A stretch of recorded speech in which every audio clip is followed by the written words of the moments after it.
Here you are. I am here. Yay! The video is a lot less grainy now with this better light. I am here. Yay!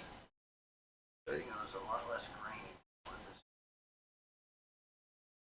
with I could hear you twice. this. Yep. Hi, Erin. How are you today?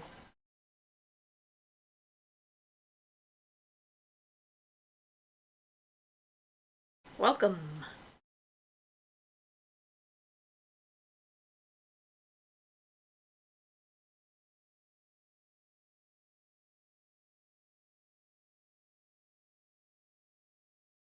Good but tired. Yeah, that sort of describes a lot of us, doesn't it?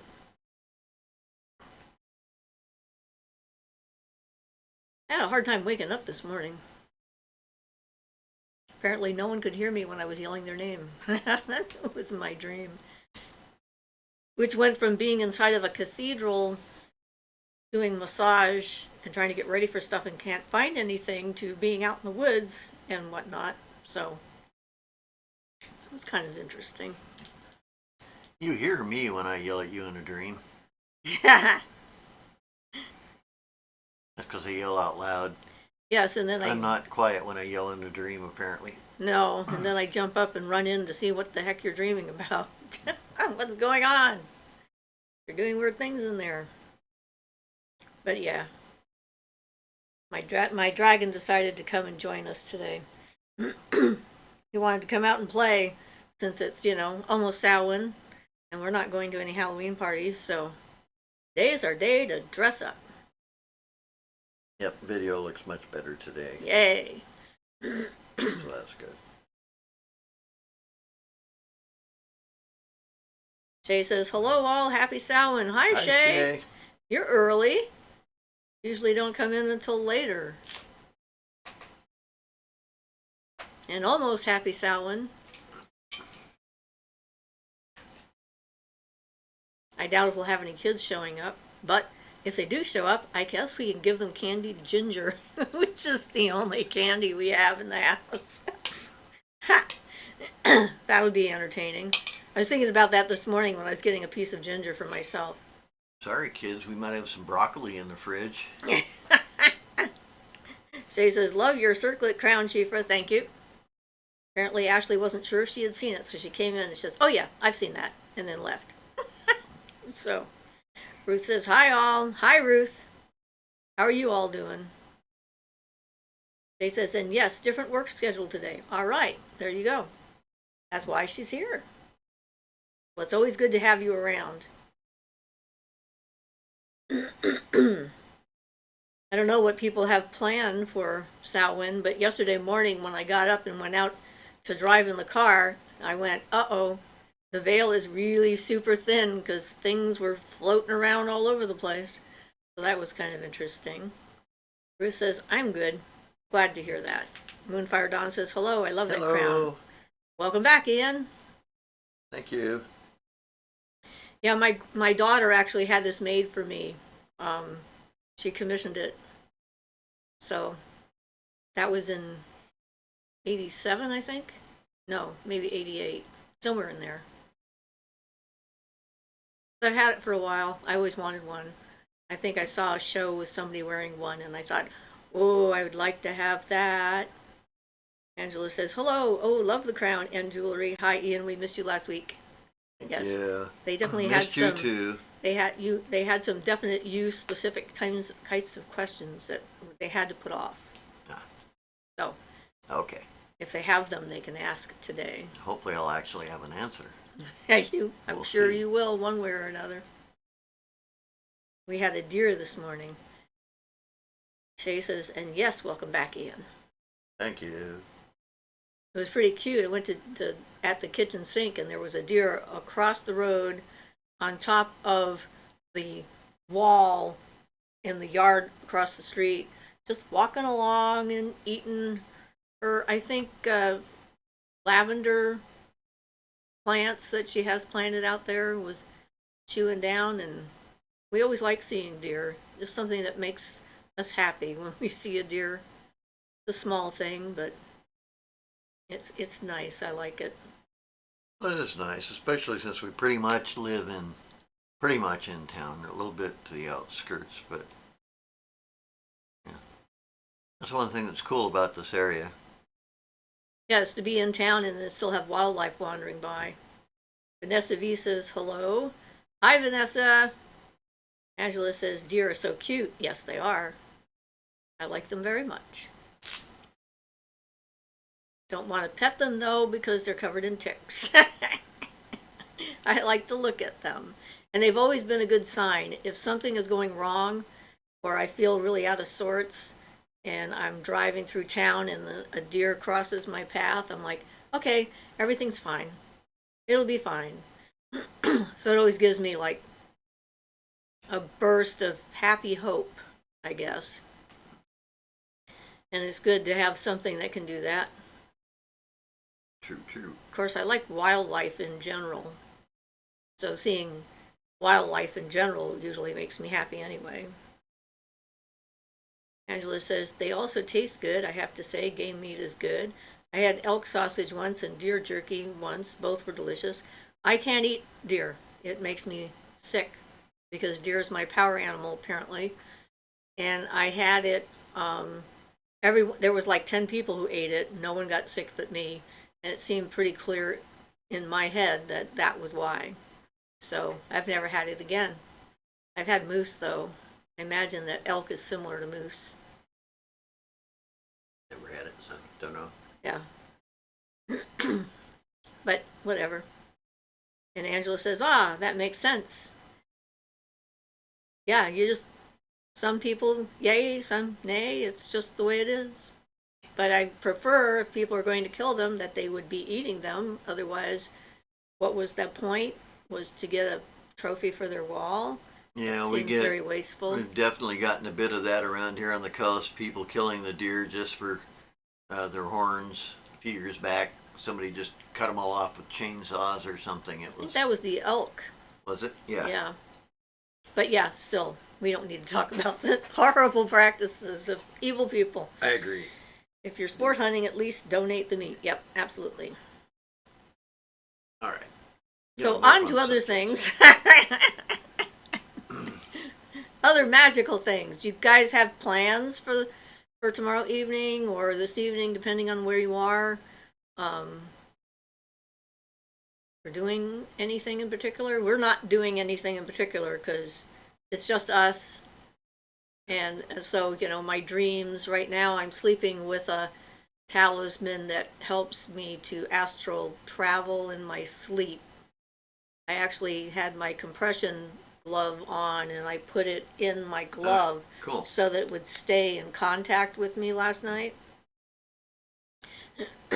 So I'm not sure if that was why I was wandering around between churches and the woods or not. But we'll see. Angela says, hand out candy, light some candles, eat some chocolate with my ancestors. I bought maple truffles to share with them. Maple truffles. Num, num. Ian makes the best truffles ever. And he can't eat them, but he has to because they taste so good. Do you put, was it? Orange Marnier. Orange Marnier inside the truffle. Yeah. It was just the chocolate, yeah. Fantastic. Hard chocolate on the outside. Yep. And soft gooey center with orange liqueur on the inside. Num num. Ruth says yes. Yes, we're going to do that. Cool. Yep. I just didn't feel up to doing any parties yet. Well, we've had a lot of stuff going on around the house. It's nice to just get kind of a rest from it and take it easy with all the stuff that's been going on. Take a break. Yeah. My foot's getting better, but it's still not a happy foot. I got to take my first bath yesterday, and I was very, very happy about that.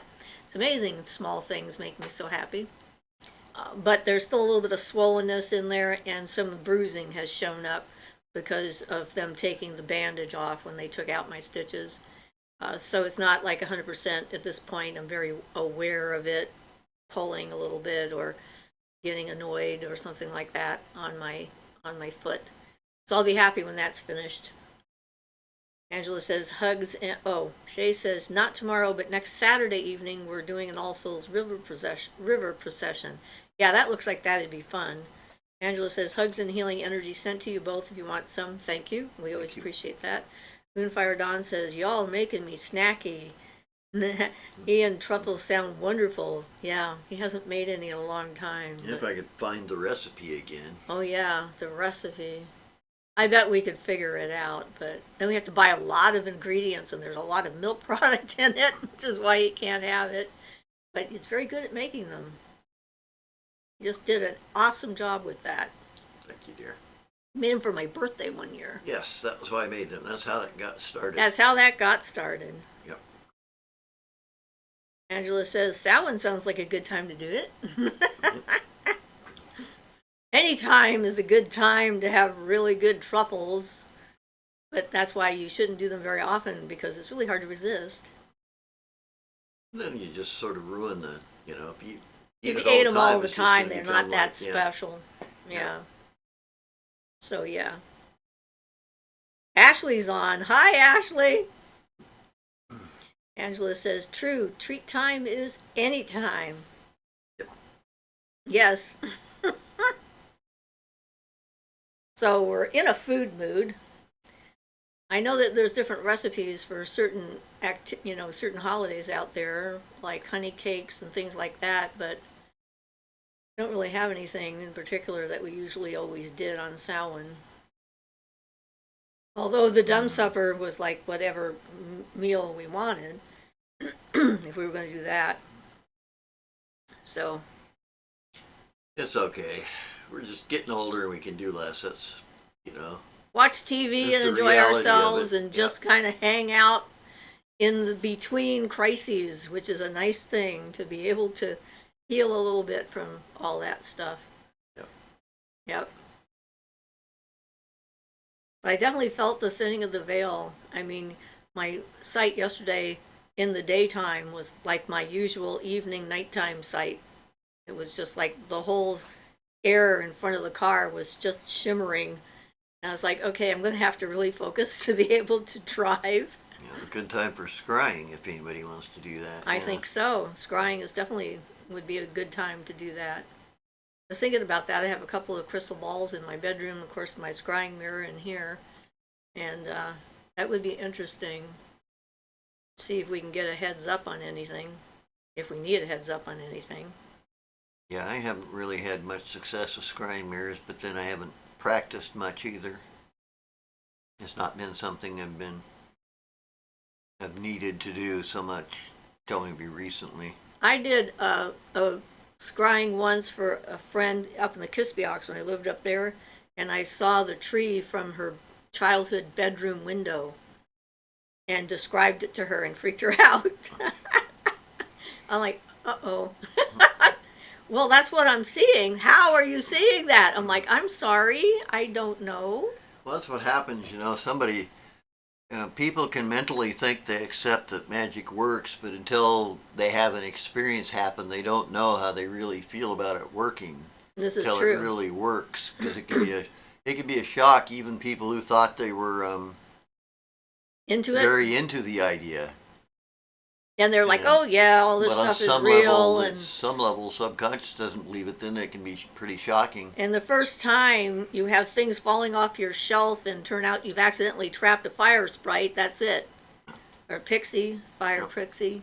I wonder how other people would feel about that. I mean, seriously, it's like, and you were just like, oh, that explains it.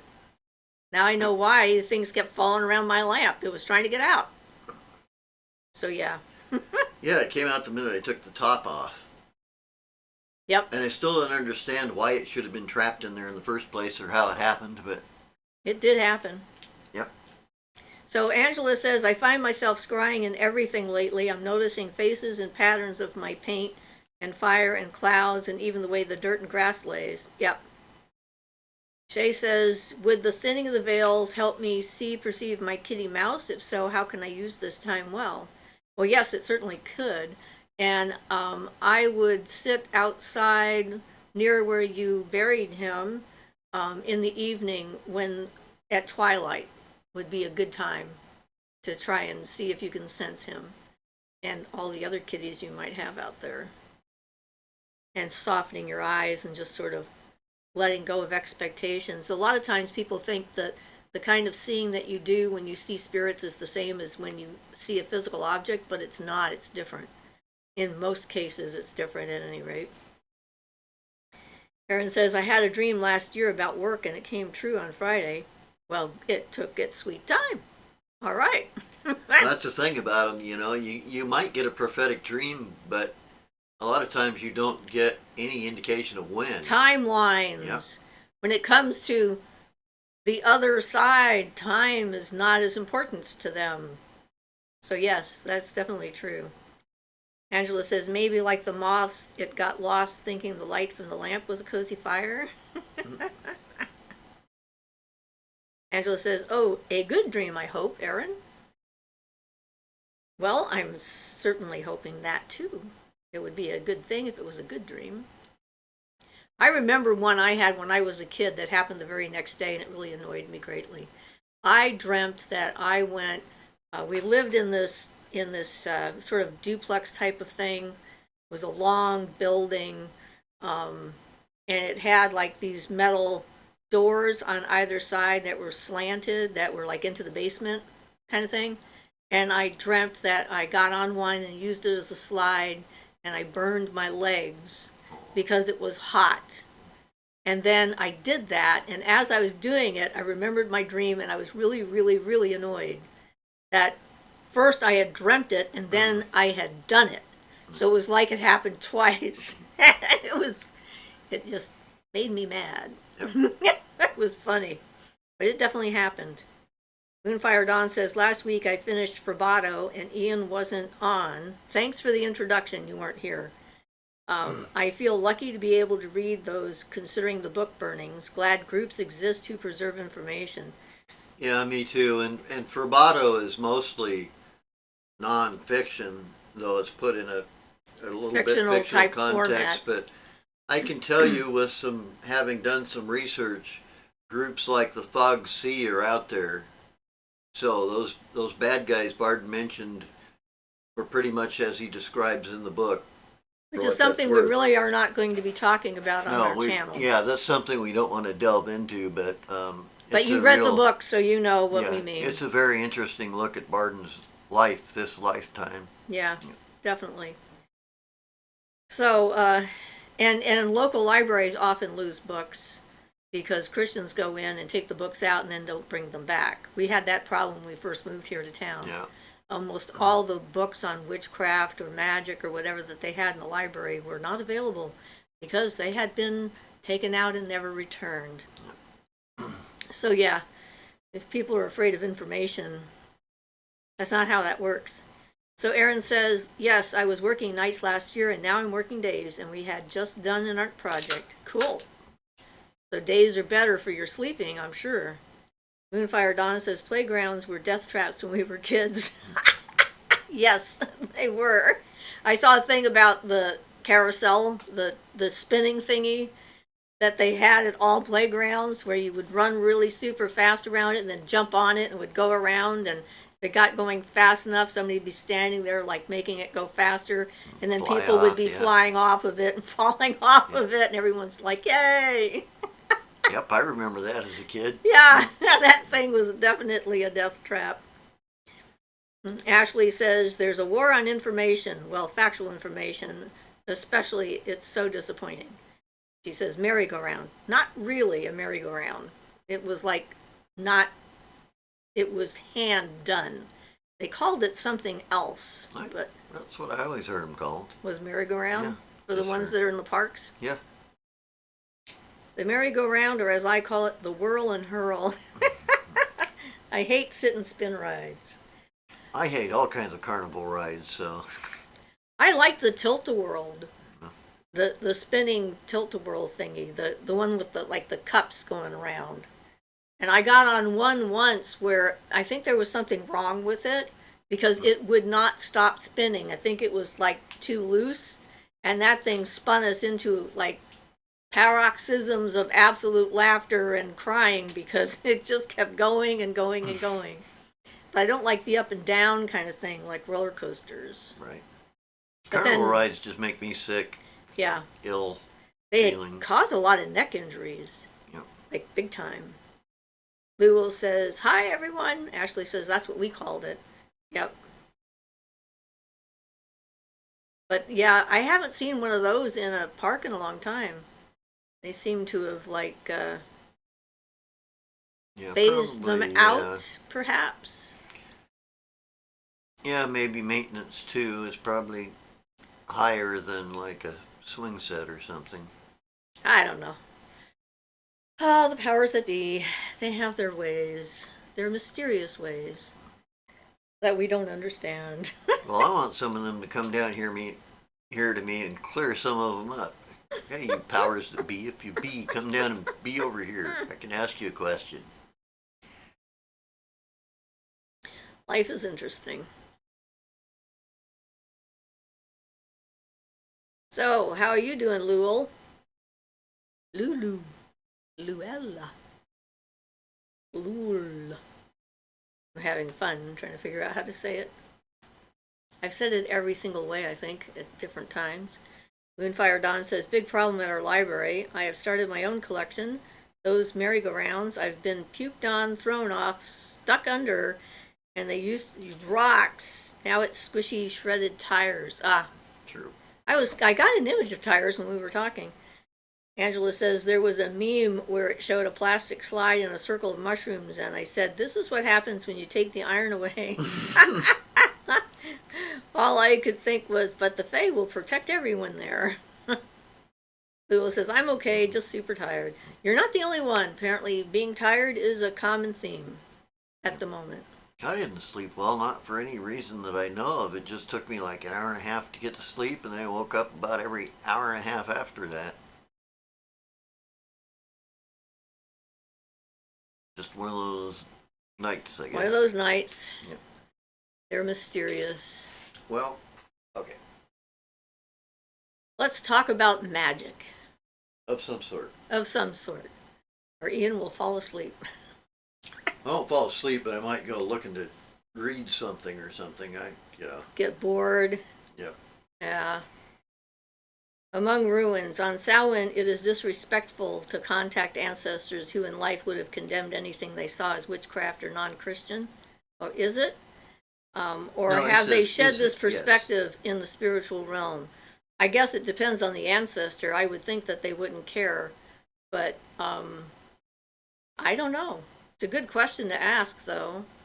And you could always phrase your connection or your desire to contact them with that in mind. Yeah, I don't think it's disrespectful, but I wouldn't expect, you can't expect them to have their attitudes worked out after death either. I mean, they could have, but they might be have the same religious biases that they had on Earth, depending on Depends on how where far they've they're gone at. Yeah. through their process. Yeah, it's going to depend on where they're at. Right. Yeah. So older ancestors might not have a problem where newer ones might, because they might still be attached to that whole thing. Well, I'm sure the older would be better for that kind of thing. But yeah. So Lowell says, I keep getting nightmares. Should probably stop watching the news. Yeah, it can definitely be depressing. Angela says, let's talk about whatever your favorite magics are. And Kira says, hi. Opal says, mainstream news is bad for one's health these days. Yeah. I don't know what my favorite magic is. It depends on the mood I'm in. I mean, okay, so we had an interesting thing here the other day. I introduced my granddaughter to my teddy bear, Amanda, and she immediately could feel the energy from the teddy bear. And so I was telling her the story of the teddy bear. My teddy bear Amanda is a magical object for me because when I was a child, um, I had a teddy bear named Andy, who was like the original kind of teddy bear that had his arms out and legs out straight. And I was very attached to him. He was like my confidant, my friend. I slept with him. He went with me everywhere. No one could get him out of my arms even when I was sound asleep. Apparently they let me take him on an airplane once, which I don't remember. But they couldn't get him out of my arms. And when I was about 12 years old, um, he was pretty dirty, and my mother wanted to wash him, and I was very, very worried about what would happen to him. If she washed him, I knew something bad would happen, and so I didn't want her to wash him. But she swore that if he did indeed get killed by being washed, which was my worry, that she would buy me a replacement, and so I would have a new teddy bear. And indeed, he wasn't washable to start with, and so his stuffing blew up, and his seams were cracking, and she had him hanging out on the line for like a couple of months in the summertime, and he never did dry. And unbeknownst to me, my father took this as an opportunity to cure me of an unhealthy attachment to an inanimate object, and refused to let her buy me a replacement teddy bear. And I never forgot that. So forward years later, when I was living in Santa Cruz and going through the incest survivors group, so that was 86, 87, somewhere in there, my mother came to visit, and I was telling her about my teddy bear from when we were little, and she was kind of confused. She says, well, that happened so long ago. And I looked at her and says, it's never too late to keep a promise. And that Christmas, she sent me Amanda.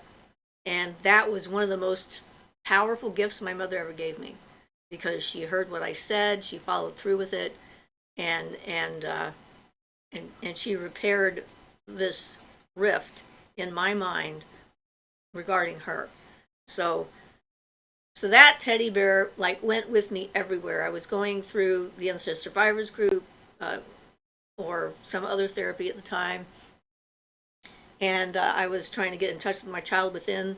So Amanda was my inner child in a lot of my repair rituals, which happen this time of year between Samhain and winter solstice. I did a lot of those kinds of rituals when we were in the deepest and darkest part of the year to try and repair that psychological damage and trauma that I had when I was a kid. So she actually became a power object, and I thought it was fascinating that my granddaughter could immediately feel it. And we were talking about other things, like when I used a piece of selenite on her, she could really feel the energy, and she doesn't feel the same energy when she uses it herself. And I was realizing that I'm automatically projecting the light energy from the selenite into the people if I use it on them and so forth. And it's just sort of like, it's like a place in my head where this light exists and I know what it is, or this energy exists, and then it just like happens, and it's different for everybody. But that's sort of an interesting kind of magical attitude, approach, or ability. I don't know what to call it, but ordinary objects can become magical instantaneously for me if I need them to. But yeah, it was just pretty interesting. I rather enjoyed looking at that memory. And that kind of relates to something like Shaktipat or something, where you can get somebody else's energy off an object and you can use that. If it's an energy you want, you can use that and incorporate it and help it to build your own. And like change your own state of mind and your and how you see the universe in an instant sort of thing, because you get a hit off of that. Yeah.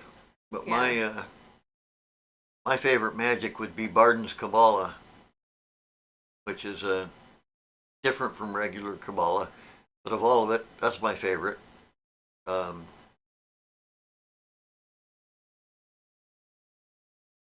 I don't think I've ever ran across anything that has more potential. But that's, So other subjects. Yeah. Sorry. Angela says, I always phrase it with, hey, I just want to see you, and this is how I'm trying. If you don't want to see me because of it, have a happy spirit time. is a good way of saying that. Kira says, just recently found your channel. Really enjoy your knowledge. Thank you. We're always glad to have new people come and join us. Angela says, I have a similar relationship with my plushies and dolls. My family doesn't get it, but it's not really easy to explain. This is true. Among Ruins, thank you, Angela, prayer poems, and thank you, Siofra. That question has been bothering me a lot for years now. Cool. I guess we answered a question. I like synchronicities. That's a good way for the universe to work. And paying attention to that kind of stuff. I mean, I was thinking about that too. It's like the things that we tell ourselves are important have a huge impact on how our magic develops and evolves and what works for us. Like if we believe that all magic has a price, then every time we're doing magic, we're worried about what that price might be. Right in there, yeah. Right, we're programming it immediately into what we're doing, and so our attitude and our subconscious and all this other stuff has a much larger impact on how our magic works or doesn't work, and so it's kind of interesting. Angela says, "Yay, glad we helped." Vanessa V says, "Oh, I have a stuffed panda bear that protects me in my bed still, but I just call him Mr. Panda." Well, my panda was already named Amanda. It was like a Greenpeace panda. So I declared that Amanda was Andy's granddaughter. So there's a direct line of ascension since I missed the mother panda in there somewhere. That was related. And so that became what was. That's what had happened. So, yes, it's always interesting. But yeah, Amanda actually went to massage school with me. She was became our class's mascot for a while, to the point that when our half of the class graduated, we had to buy the other half of the class a teddy bear to have with them, because everybody had been using it for comfort. And I think that children automatically understand that there is a power in a stuffed animal or a stuffed toy or something like that. So, and they are one of our early magics, I guess. Lewell says, I have toys from childhood, a bear that is 35 years old, a doll that is about 38 years old. It's hard to explain to people, so I keep this to myself. Angela says, can we see Amanda? I want to see the cute teddy. Well, she's in the house, so I'll have to bring her out at another video. So maybe next week I'll remember to bring out Amanda so you can see her. She has never been washed since I got her, and that's been quite a while, because even though she is washable, I have an anxiety that if I wash her, I will ruin her. So, yeah. But my daughter bought her an outfit. So she's wearing like a t-shirt or a sweatshirt or whatever that has a teddy bear on it as part of her outfit, and some pants that go with it. And I think that's because my daughter decided that it was a naked bear and it needed clothes. So she got it an outfit and put it on it when we were living in Santa Cruz. So that's been a part of her too. So yeah, it's kind of entertaining. So Ian says that Moonfire Dawn, it requires advanced concentration abilities, and most persons will find the first book better for practical use. You missed one by Moonfire Dawn up there. So. Sorry. Well, I'm glad you answered it. Ashley says, well, children have a better connection than adults, and here comes a teddy bear. Yes, here comes the teddy bear, because my granddaughter is listening to our live feed. All right, then. There's a delay. Yeah. We don't have to wait. This is Amanda. So Looks here like she her is. clothing could use a bath, too. Yes, I'm sure everything could use a bath. Let's see her picture. There we go. There's her thingy right there. So she's got her own little teddy bear on there. So there she is. But I like her because she's got she used to have, yeah, that's right, I gave somebody her worry dolls. She used to have some worry dolls around there, and I let somebody use her worry dolls one time because they were worried and they needed it. So that's Amanda. But she's got those nice arms where you can like give her a hug. So she works pretty good. All right. Thank you, sweetie. Nice to have somebody who's watching the show in the house and goes like, "Hey, anything else I can get for you?"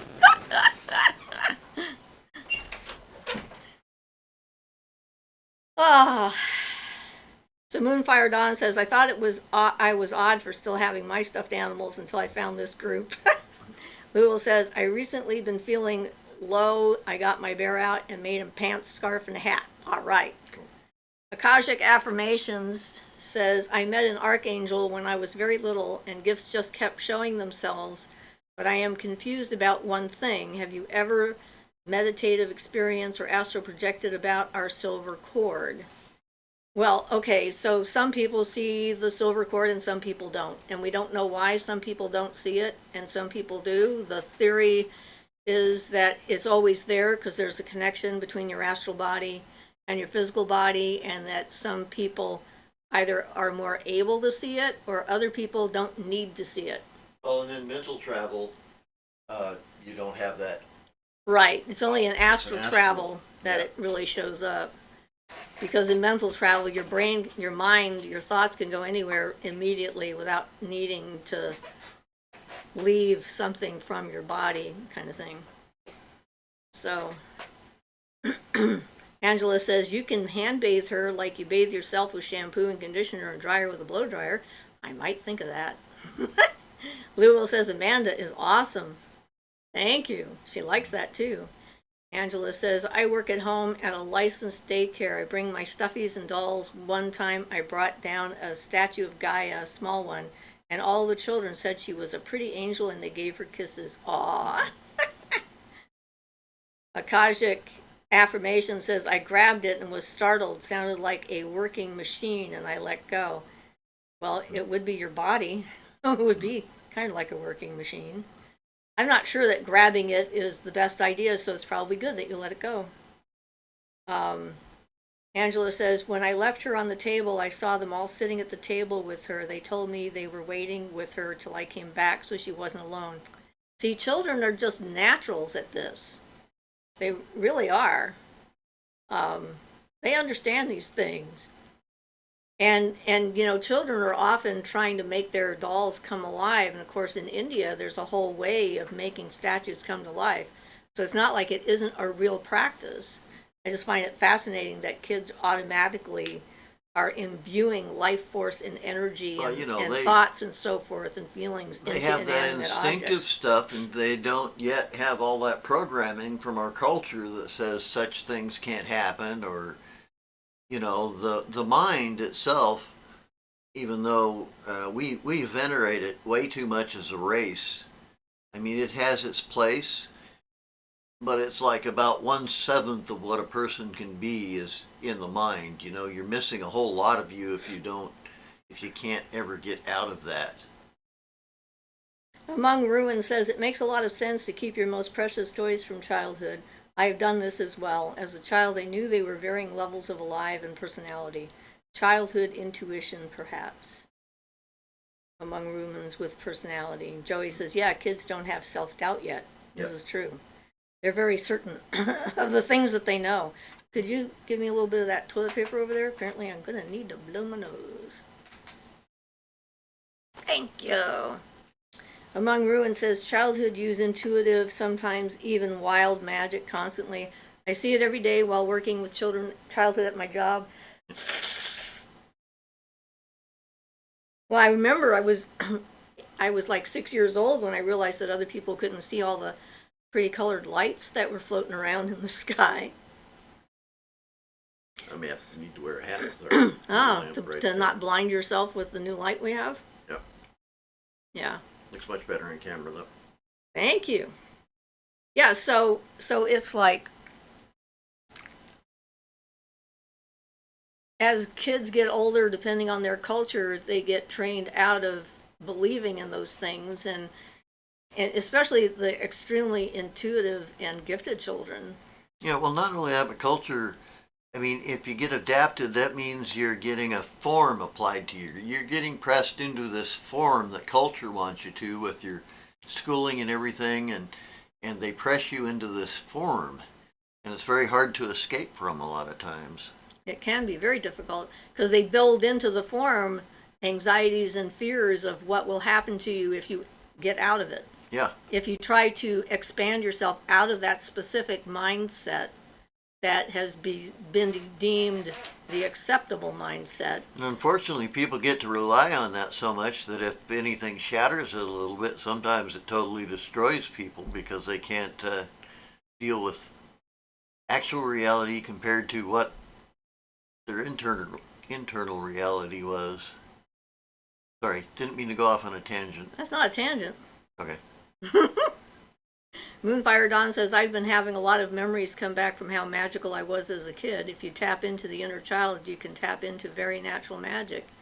Well, yeah, I spent a lot of times wandering around in the woods and climbing rocks and, watching clouds and laying on the grass and climbing trees and watching people from trees so they didn't know I was watching them, and just trying to be observant and paying attention to my animals and how they behaved, trying to learn better modeling for how to interact with life and so forth. And I'm sure that the fact that I remembered being burned at the stake for being a witch when I was probably younger than 4 had a definite serious impact on my view of people and how dangerous they could be. Well, that's another good example. That thing happens because your form doesn't match other people's forms, so they get frightened. Mm-hmm. Anything different. And that's the way it is. So, yeah. It's too bad. I mean, it'd be fun if we could embrace people's differences, but I think the fact that most people there are a few people that can, but right. But I think the fact that most people aren't mentally healthy, emotionally healthy to start with, have thoughts that they try to hide from themselves, or things that they think that they would be ashamed of if other people knew they were having them, makes them more afraid of this kind of thing. Yeah. Like when I was channeling, and Moida would come and start looking at people. People felt completely and totally naked. I mean, the most naked you can be, where another being could just look at you and see everything about you and everything you've done and everything you wish you hadn't done, and so forth. And that came up a lot. I never had when I was that, doing that. but I always thought it was interesting to have a different personality coming from you.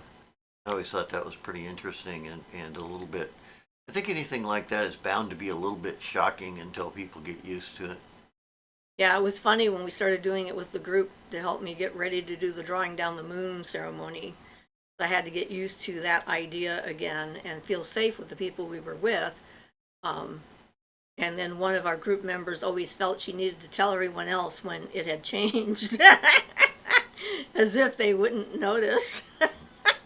So that was sort of mildly entertaining. But it's an interesting thing to have happen because, it is. It's like I was still there, but then, and I was aware of everything that was going on, but then I was also aware of how different it felt and all the other stuff that go with it. And she has such a different energy from me, day-to-day kind of energy. Yeah, it's like talking to a different person that looks the same. Right. So. Okay, so Lowell says, my grandma would regularly ask me to make a wish, say a little poem and a wish after. These wishes would come true. I had no idea what I was doing. Well, that sounds like your grandmother knew what she was doing, and she was showing you how it was done. TM says, I feel like I doubt myself a lot trying to perceive energies around me or working with magical objects like crystals. Would you have any advice on getting better at this? Giving yourself permission to experience something without having to define it would probably be the best advice I think that I could give, because it's our analytical brain that tries to pick things apart, and there's nothing wrong with being analytical, and it's good to be skeptical and all this other stuff, but when you're actually trying to do it, you have to set all that aside. It's kind of like if you're going to go watch a movie We all know that movies aren't real. They did this with fakery and with CGI and with acting, and that one scene might have been done 50 times before they got it just exactly right. And yet, when we go into a theater and we watch a really good movie that's well crafted and put together, we suspend disbelief for the time that we're in there, and we get completely involved in the story. And we allow ourselves to experience the emotions that it brings up, and it can be incredibly powerful. And that's the same when it comes to magic, ritual, and all that stuff. It's like we are more likely to do it when someone else does it for us, less likely to do it when we're doing it for ourselves, because it's just one of those things like, am I allowed to do this? And all our doubts come up. But being able, allowing yourself to set aside your disbelief in the thing, to be able to see the results that happen and then look at them. When I first started doing, I started healing people when I was like 4.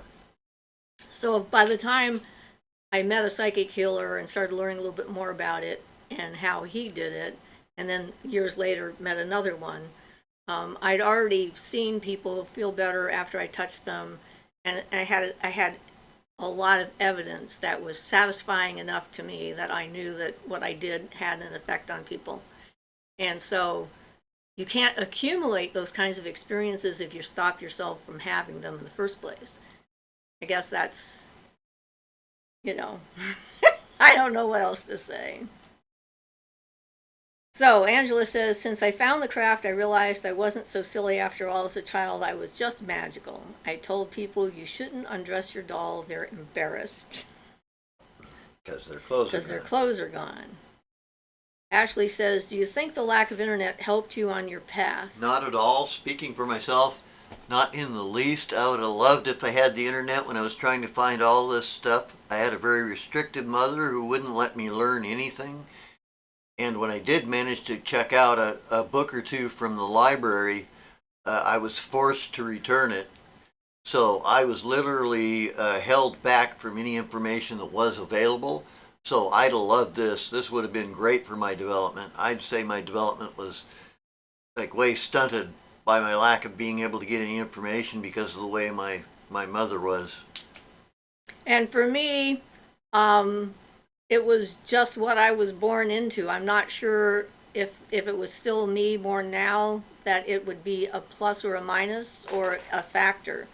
I think that the difficulty is that people get drawn into the internet and then out of personal experience. Well, and the thing is, you need to have that discrimination to discriminate between what's valid and valuable to you and what's just fluffy information. Right, and the younger you are, the more likely you are to get drawn into things that aren't valuable, trendy and that kind of thing.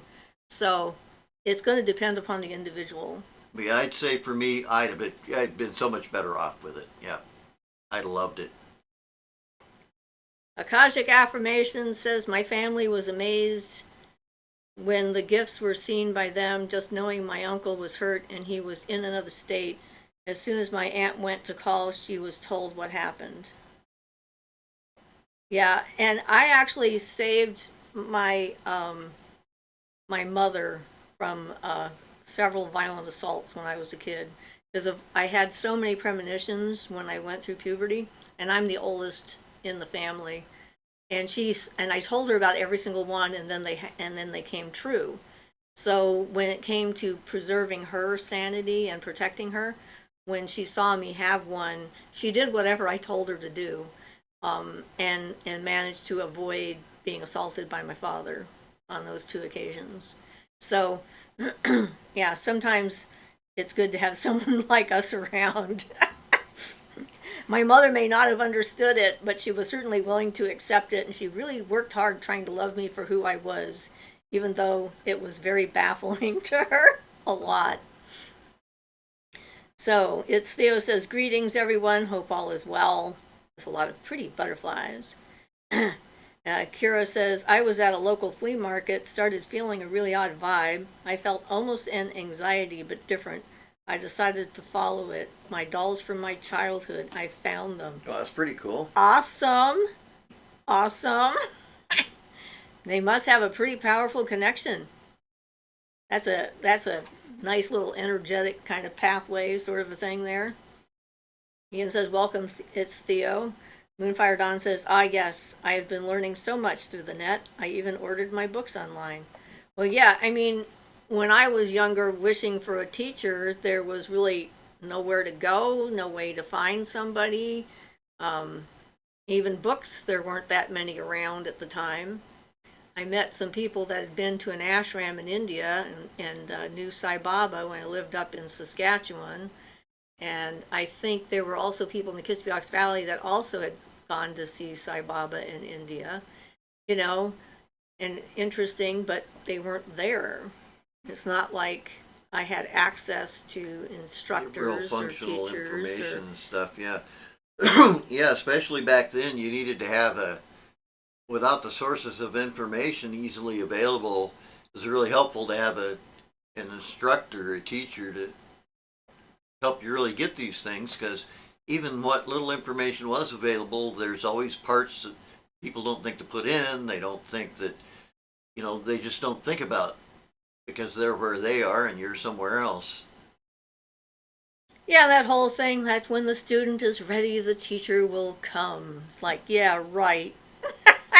I don't think so. You got to go looking for those people. You got to make yourself ready and find them and all that other stuff. And yeah. So yeah. So Angela says, "Oh wow, yay, they came back to you." Yes, that's awesome. Akashic in affirmation says, "Wow, the first time I healed a child in Children's Hospital, I did it intuitively in a moment's notice. I just knew how to put my hands together and create an energy ball. When studied up on it, I was right." Yes, there is definitely that kind of thing. So, good.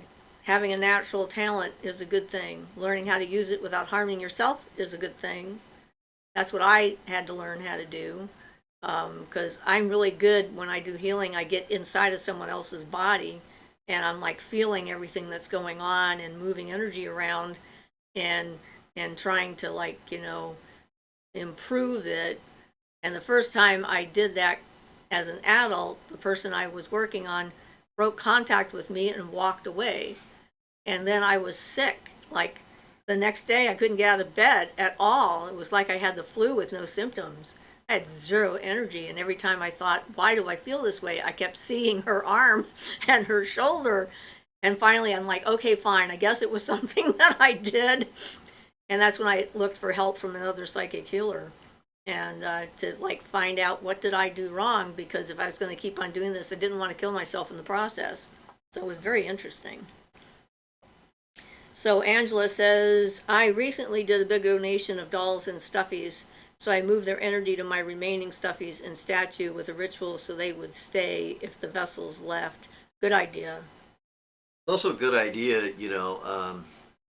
if there's anything there, if you're giving something to donation that's been Use as more a of a magical focus, more of a magical focus or something, it's a good idea to always cleanse it out of energies and things, even if, before getting rid of it, if you're going to give it away, because somebody might pick up on those energies. And as we have learned, people can be very incompatible sometimes with those energies. Yeah. Just like Dan, of course. Right. And we made him a protective talisman and he couldn't wear it because the energy was too intense. He had to adapt. His energy field had to adapt to the energy of the protective talisman. He had to expose himself to it slowly. In small doses. At a time, yeah. And then he finally adapted to it, but it was so much different from his usual experience. It was quite a surprise to us because to us, we just put everything we had into it because we wanted to do a good job and protect him. But we didn't think about the fact that our energy is already on a different level than the average person. And he was definitely a little above average, but not by much as far as energetically is concerned. And he was just starting to try and explore spirituality and whatnot and his native roots and so forth. And it never came up because we were just working on ourselves and each other. So that can happen. Yeah, and it never occurred to us to think about that. Now that we're aware of it, though, Well, Yeah, we warn people if they get something from us for that purpose, yeah. that it's a thing that could happen. It But doesn't mean it's that's going to. actually and Siofra and I were talking, not earlier, but a few days back or something anyway, about the fact that she did some work on a wand for me, and then I liked it much better because it had a natural energetic charge, and to a certain extent that will happen with any items held with anybody that has any power, any oomph to them. I My first zap came from a witch in Medford.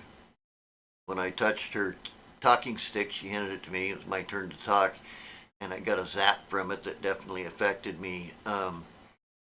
So those types of things can be very useful if you want to get in contact with a certain type of energy or something. And that's why it's also useful, not only respectful, but potentially helpful to you to have like items that advanced people used.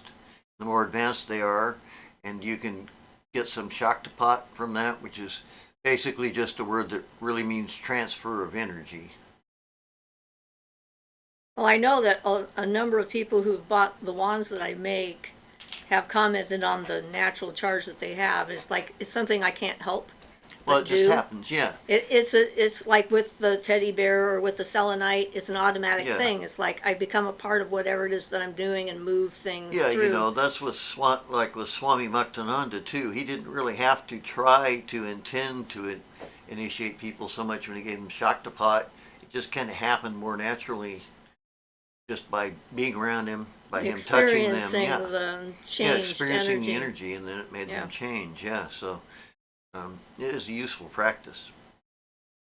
You got to get good items though, and it also points out the idea that it's a bad practice to have items like collect Hitler artifacts and things like that, because The negative energy that's associated with them is yeah, still and there. without even trying, you can accidentally get in contact with those energies to a certain extent. I don't think you'd have to worry about anybody blasting you, anything blasting you and knocking you over, unless it was like something Hitler's that had, you know, not gone Or through all the pawn me shops and walking through an things. antique shop and almost throwing up on their Yes, floor. I'm sorry. Because I opened up my shields, I'm sorry. experiencing the thing that Ian said, "Oh look, I can Well, I feel didn't something think you were over going to here." just like open up everything to it. Well, But then I didn't know what it was either at the time. Yeah. It was something. it I was couldn't something. tell from a distance. And I went, okay, that's not Yeah. a good thing. I want to get Yeah. out of here now. I need to get rid of this energy. But yes, I'm glad I knew what to do about it. So yes, you'd have to sometimes watch out for the energy in objects, even just an ordinary used object. Yeah. Well, and yeah, that's the thing. Like that wand that I picked up that bit me, it wasn't. It hadn't been like charged Made on to purpose. do that or anything. Yeah. You know, the guy. But I found out later the guy who was making it. It was like all crystals and metal and so forth. And he was dying of cancer, and he was very angry about the fact that he was sick and dying, and it went into what he was making. And when I picked it up, it was like, okay, I need to get this down. If I drop it, it's going to break, because it had a glass tube in it, I think. And I managed to get rid of it, and I see this black stuff climbing up my arm, and I'm like, okay, got to get that in some water, ground myself out, and get rid of it.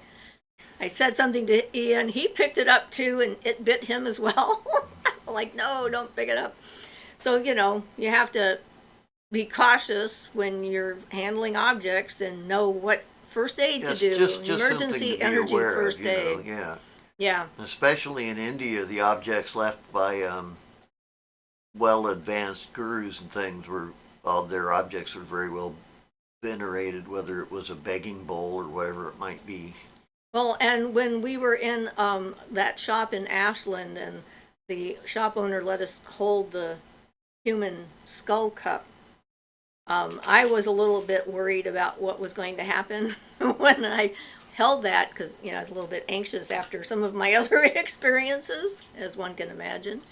And it was fine, because the way they make it and what they think about it, their attitude towards it, the person whose skull it wasn't like a murder victim or anything like that. So, it's like, it's not just what the item is made of, but it's also like how it was made Right, and And the one I handled had no negative energy either.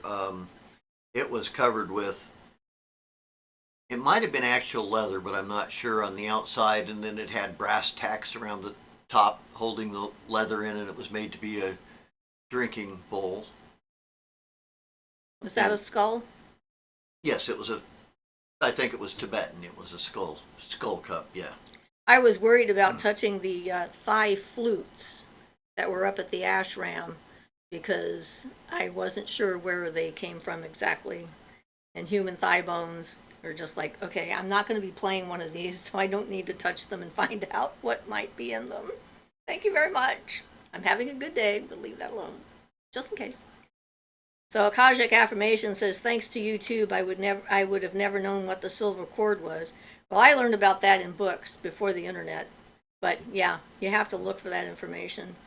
Angela says, when they no longer tickle me, I know they're clean of energy. It's a good way to find out. Vanessa V says, have you ever heard of obsidian sucking a person's energy? I know someone that says they feel their energy drain when they touch obsidian, but I've never heard of that before. I love obsidian. I assume they'd be talking about an uncharged piece of obsidian, because you could charge obsidian up to do that. Well, obsidian naturally will take negative energy out of a person. If this person was an uncommonly negative person, they might feel drained if it was sucking their negative energy out. But yeah, I don't know. That's a new one. Ashley says, never heard of obsidian having a negative connotation myself. I think she will definitely answer this question. Yes. Kira says, what was the culture of the skull cap? I think it was Tibetan. Yeah, and I think that one, the other one that I handled was Tibetan also, though that one I'm not sure. It just showed up at a ritual I was at, so I don't know anything more about it than that. But I handled it, and it wasn't,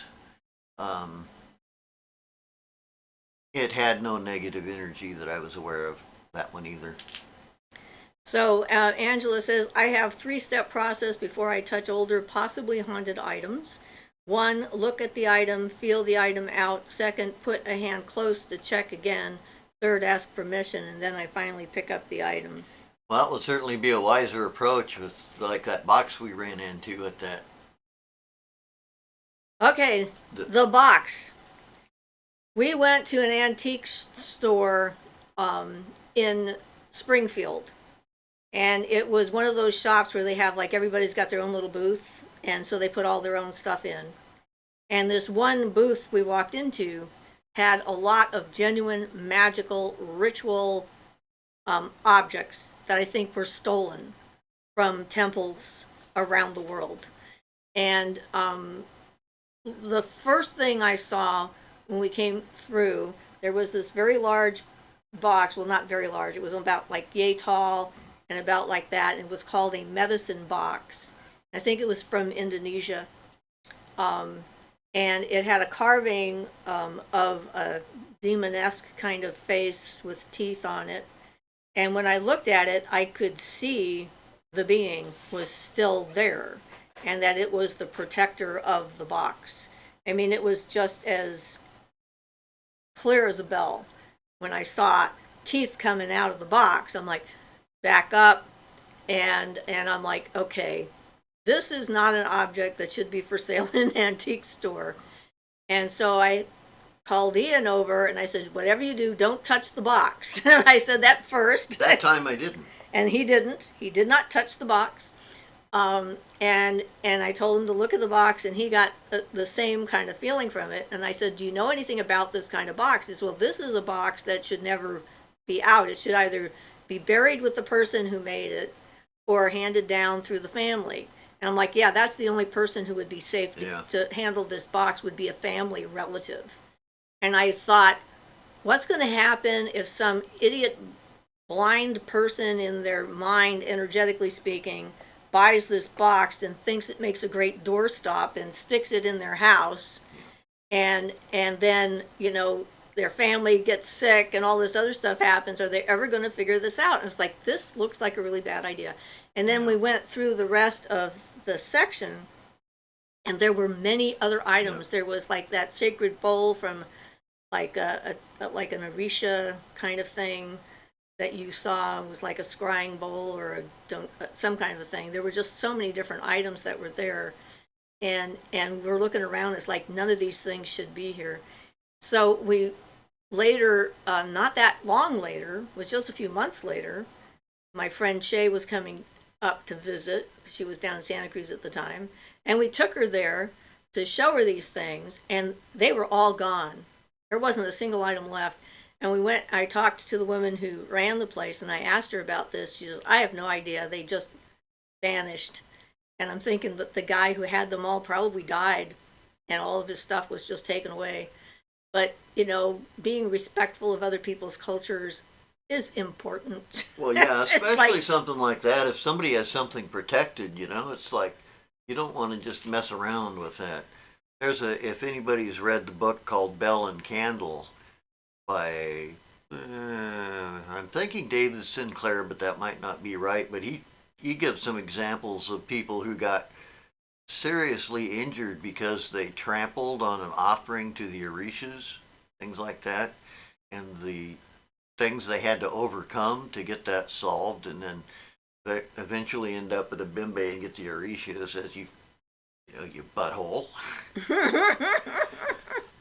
We're mad at you. Make up for it. Yeah, so there's, it can be bad to be totally disrespectful for sure.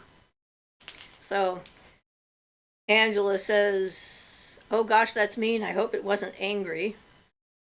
Alkaja says, I feel like I'm a blind person in the dark trying to feel my way around. I felt very heavy growing up.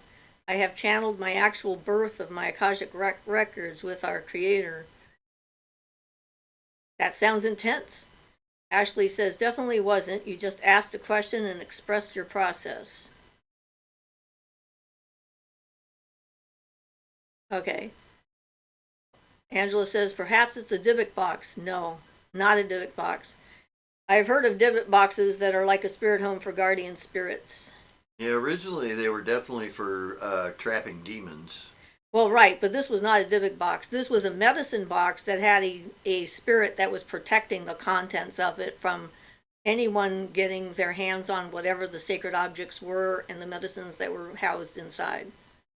So it was there for a very specific reason. The same thing happens in Egyptian grave sites and temples and things like that. It's like they're very specific to that. Angela says, my message was for Angela. And then Angela says, oh, wow.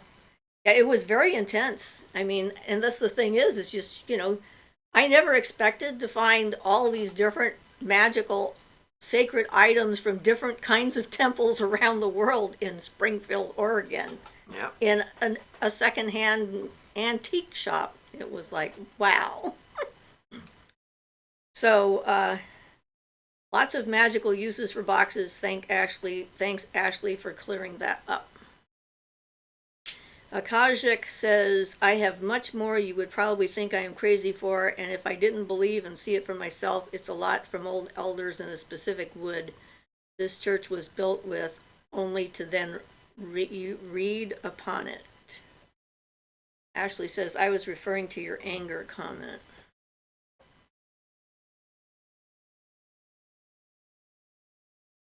Well, she was hoping that something wasn't angry, but I don't think it was herself. Apologies, I was late. Everyone is late. That's the way this works. So, anyhow,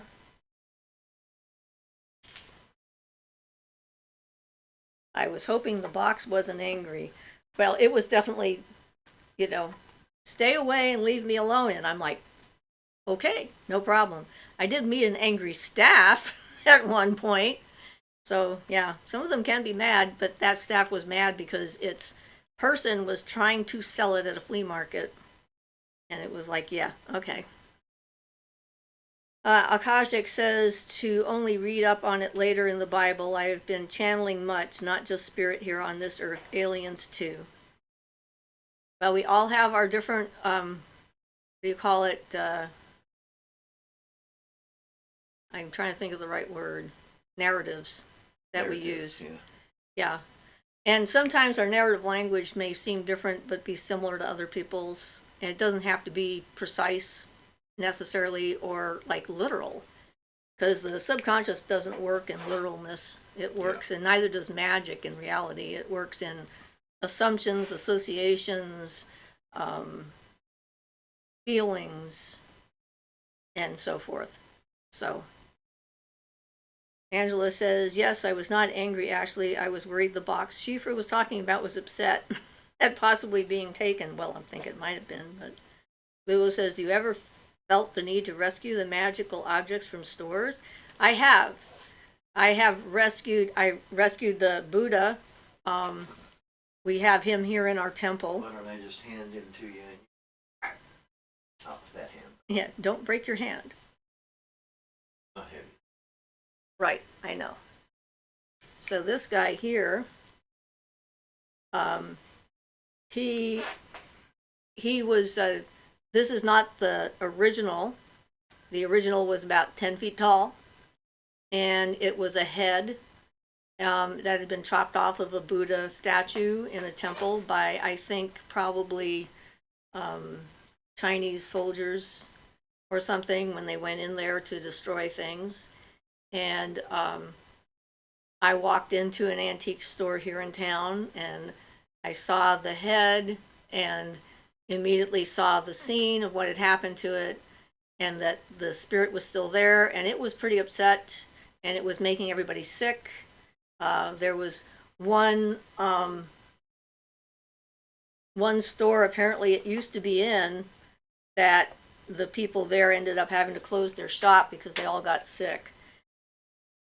And I approached the owners a little bit. I know them from my time in Santa Cruz, but I knew that they probably wouldn't just let me walk in there and try and fix this or believe me. One of them would believe me, the other one wouldn't, and I didn't want to cause a problem in their relationship.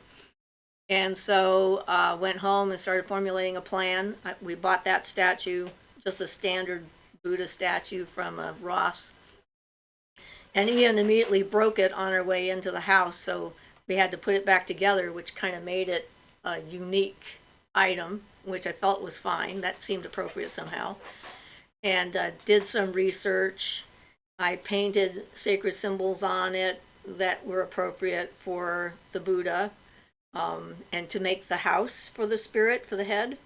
And then I actually, before that, I sent one of our members into the store without telling her what I had sensed to see if she sensed anything, and she came out with a story about the Buddha head and the energy coming off of it. So I had confirmation, so it wasn't just me, which I always like to get that when I can, because I can be deluded myself or mistaken. It happens. And so then we made a plan, and after we prepared the body, put it in a bag, walked into the store. My daughter assisted us in this process, and she went in ahead and started like oohing and awing over all the stuff in the case, so that the owner was occupied with my daughter.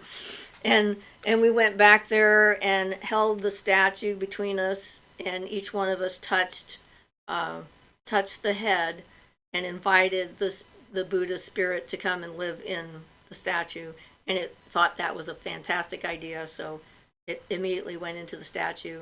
And then we brought it in here to the temple, and everybody in the temple said, awesome, we've got a new friend. Yeah, it seems to fit in happily. It fits in quite happily, even though we're not Buddhist in particular.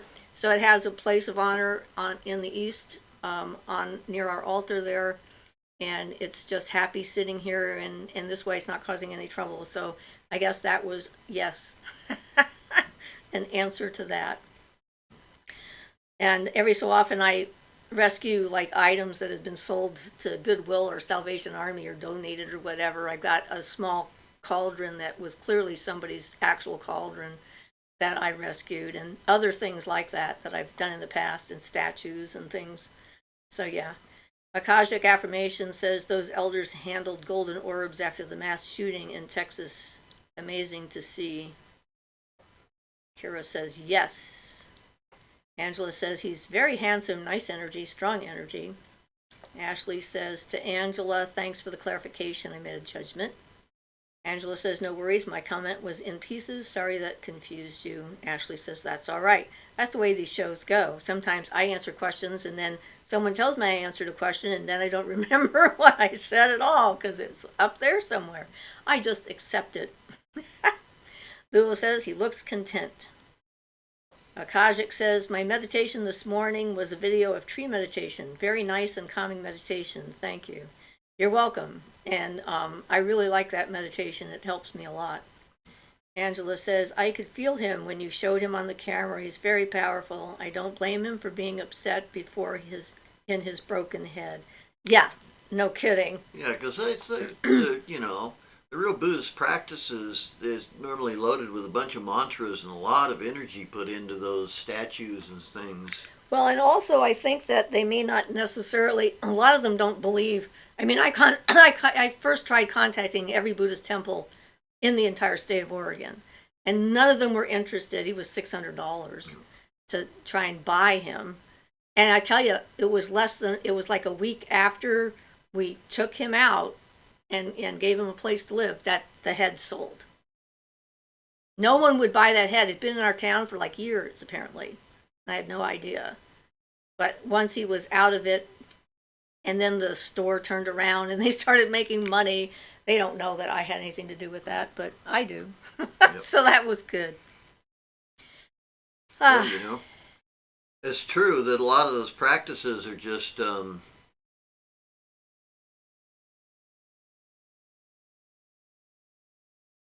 not well understood, even among the groups or the individuals who practice them.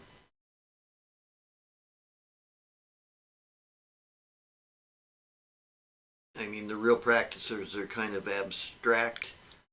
I'm not finding the words, so I'm going to just give up on this one. Okay. But they do it sometimes without knowing it. I mean, a lot of Buddha statues they put prayers in them. They stuff them with prayers. So you can think about all those intentions, all those prayerful intentions and wishes and needs and stuff like that, filling up a statue and pulling that energy in could certainly enliven the whole thing. Yeah, and then they have processes specifically to enliven a Buddha, to bring it to life, which I believe was done on the Nityananda statue in the ashram at Portland. Yeah. Yep. That was definitely, you could really feel him there. So it's interesting, all these different practices. They have similarities as well as differences. So Akashic says, my name is Angel, by the way. You made a new friend here. Well, welcome. Hope to see you again. Moonfire Dawn says, I love your stories. It's cute that your daughter played a distraction in the Great Buddha Heist. Neat to see him after hearing about him for so long. Yeah. And I mean, my children and grandchildren just sort of accept my weirdness, and some appreciate it more than others. But my daughter is definitely always up for a good heist that involves her looking at sparkly things in any event. She volunteered. She says, hey, I can go in and distract him. And we're like, all right, that's what we need. We need a distraction. And she was very good at that. It's like, oh, look at that. Oh, can I see that? What is that? So yes. And he was just going around doing his thing, not paying attention to the two women with the paper bag, which we had our statue in. We had to make sure he was hidden. We didn't want them to see what we were doing because, just in case. It was like, yeah, whatever. Among Ruin says, what was your daughter's experience like being raised by magic inclined parents? Well, only one, because her other parent was not. And I was a single parent for quite some time. And we would have to ask her, but it certainly made her open to possibilities. She is an agnostic, I think, is the term. She doesn't believe in the gods, any of them, gods or goddesses. She hasn't had a direct encounter with one yet, so that would be why. And but that's fine. But, she's participated in magical rituals with me her entire life. And so is my granddaughter. And I think my grandson from time to time, but not as interested in it. And some of them were family activities. When we did our May Day Beltane ritual public thing, they always came to that if they were around, because who doesn't like dancing around a maypole, with ribbons? And she's really intense when she's making a head wreath, I can tell you, because it's got to be just exactly right. And hers are beautiful when she's finished, but it's just like, oh my, do not interrupt her when she is making a wreath of flowers, or you could die. But she's always asked me for things to do, and I've helped her out, and she still does. We did that wall spell for her a few years ago that instantly manifested in the person who was crazy in the neighborhood building an 8-foot wall, like within a few days of us doing an imaginary wall and powder kind of thing. And so, yeah, she's open-minded about it. She knows that energy is real. She will use magic witchcraft when she needs to. She's not comfortable with being called a witch. She's not comfortable with anybody else knowing, I think, is well, what there's it really that is. too, because she's very good at blending with other people and having kids, raising them in the community with games and school functions and so forth. She's very good at keeping a lot of different kinds of people together around her, kind of thing. But very few people actually just know her for who she is, I think. She's very much the mother kind of archetype, taking care of everybody else. So I look forward to when she gets to do more just for herself, we're hoping. Moonfire Donna says, oh, we did that one. Among Ruins, what was your daughter's experience? We did that one. Kara says, so cool. Ashley Clark says, wall. Yes, it was a wall.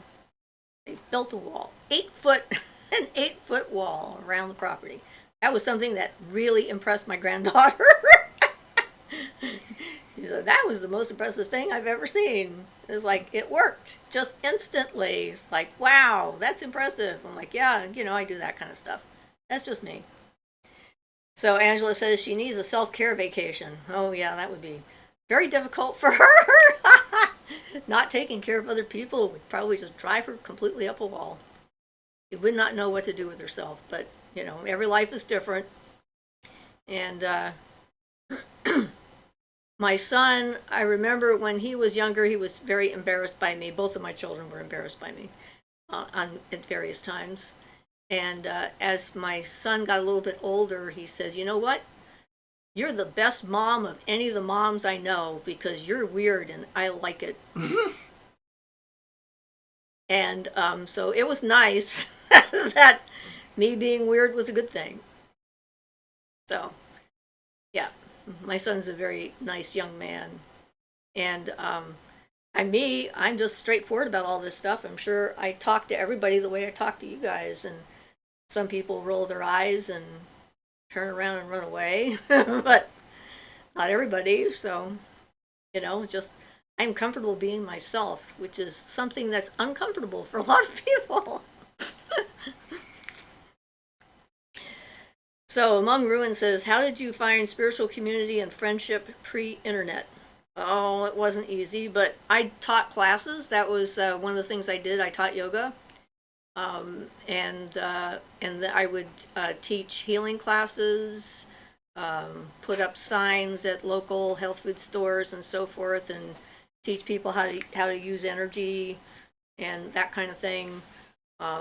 Went to classes myself and met some local people that way. So, there's certainly ways of doing it in the community, but then you're limited to whatever it is that happens to be in your area. Yeah, and to be honest, though we hear more of it, people are actually more open to the subject than they ever used to be pre-internet, I'll tell you. Because this way you can meet with a group you can work with and stuff, yeah. At least converse with and what have you. But back in those days, boy, you're isolated to your neighbors, and if you're a kid who doesn't have a car, you got no way to get information except what the school books tell you. Well, that's the reason why I spent a lot of time in nature. I mean, I got a lot of my learning directly from the sources. I've told you guys before that the Undines taught me how to swim. So I had a connection with teachers that were not visible to anyone else. And so I just worked with them. But I was very isolated when I was in school. I was weird. People didn't like me or they were uncomfortable around me. I scared them. I made them feel things they didn't want to feel. I talked about things they didn't understand.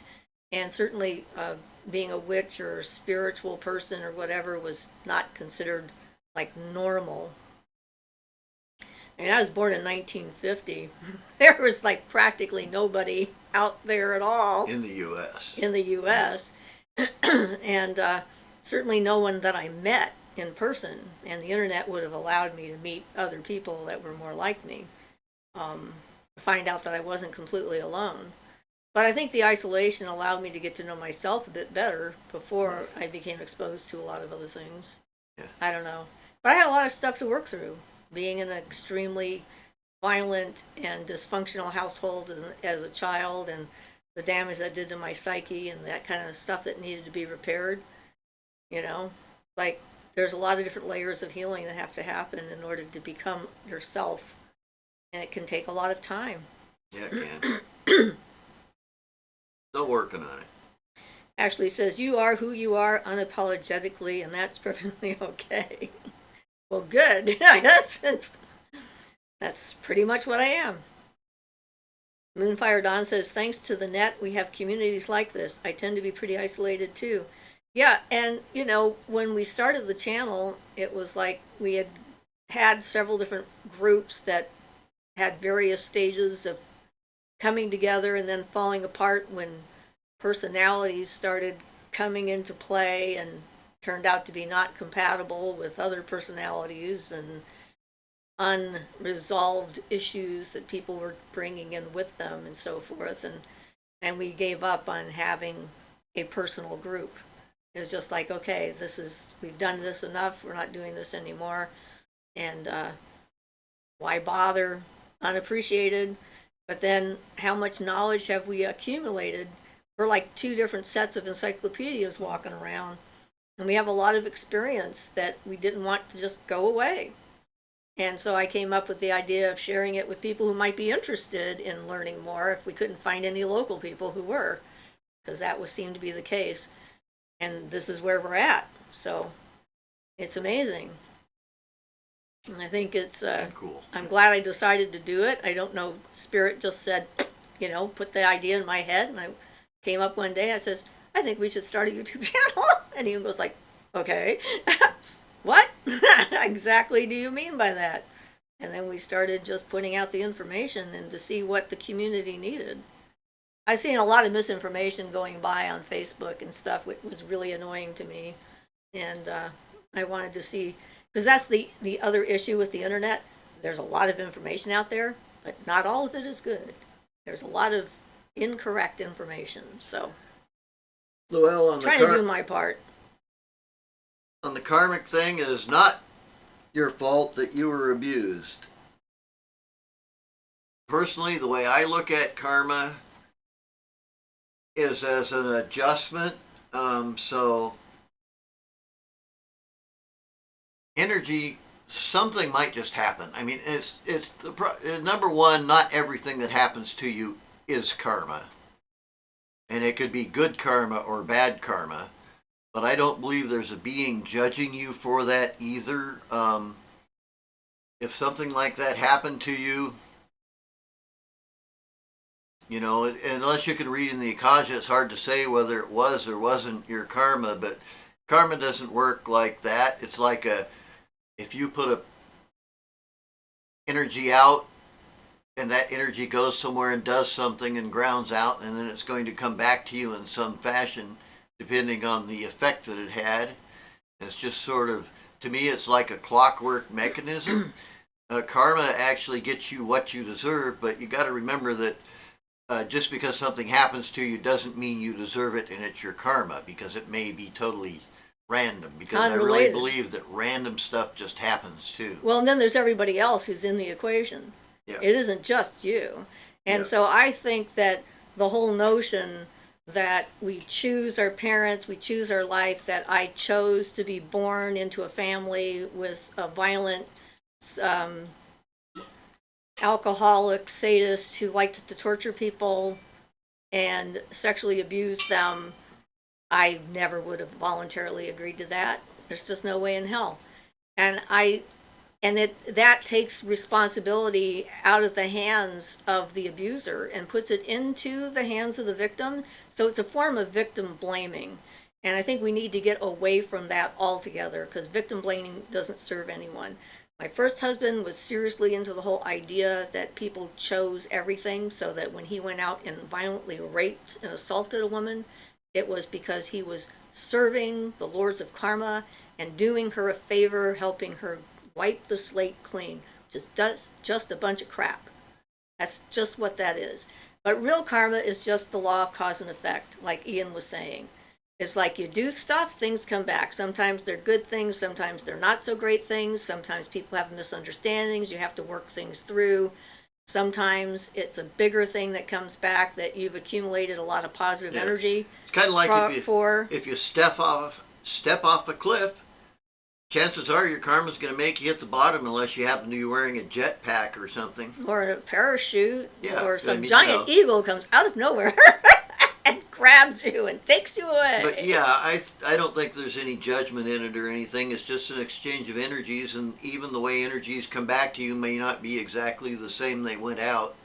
And generally speaking, when people are talking about it's your karma, they're talking about negative experiences, but that's not always the case either. Karma is neither good nor bad. It is just a response.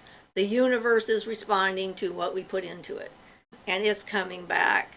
And definitely, it is not anything you deserved. The people that did it to you deserve bad karma to come from it, but, The way I see it is really a non-judgmental thing. It's just like pushing a lever or something, something moves at the other end, and that's just the way it works. As an intellectualization that people are using to try and make other people responsible for whatever happens to them so that they don't have any blame themselves. That's my idea anyway. So Angela says, if it helps, I like you and you, Siofra and Ian. You two are wonderful. Don't change a thing unless you want to. You two are great. Thank you. Thank you. That's very We nice. appreciate that. Moonfire Dawn says, it's an honor to have connections with people like you. I appreciate that. Ashley says, if you are abused, it's never your fault. There's nothing in her message that would put that forth. Yes. Angela says, it's not the victim's fault for their abuse. Absolutely. Ashley says, so I guess you have to clarify more, Siofra. Heather says, very well explained, Ian. I adore you and your husband so much. Thank you for your wisdom. You're welcome.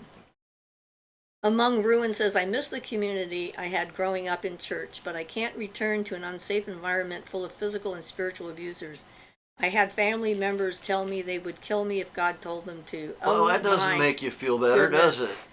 No, that's terrible. Do not hang out with people like that. So I'm looking for a better community now. Yes, definitely.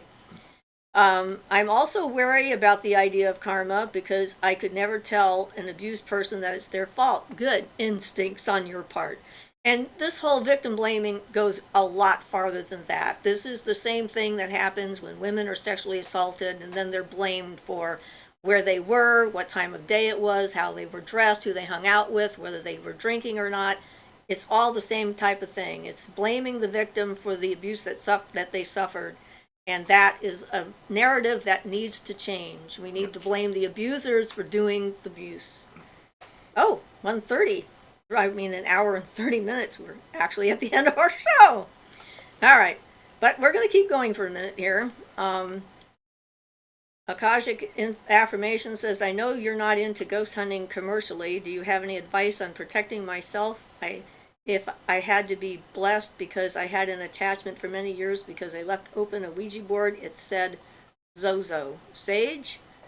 Well, sage is always a good idea. But we'll talk about that later because apparently we have come to the end of our show. So let's see, I'll try and rituals for motherhood. There are definitely a lot of them, but I'm Corey. You've been tuning in silently for years. So come again and we can talk about this subject. Yeah. Well, apparently that went fast because I didn't even notice it. So thank you all for participating. We really appreciate it. If you have specific questions, send them to shifersmagicalcove@gmail.com. You can friend me on my Facebook page, Shifer Bradigan. And, you can send Ian questions through me as well. And, we're quite willing to do that. And so our live is always on Sundays at 2 p.m. Pacific time.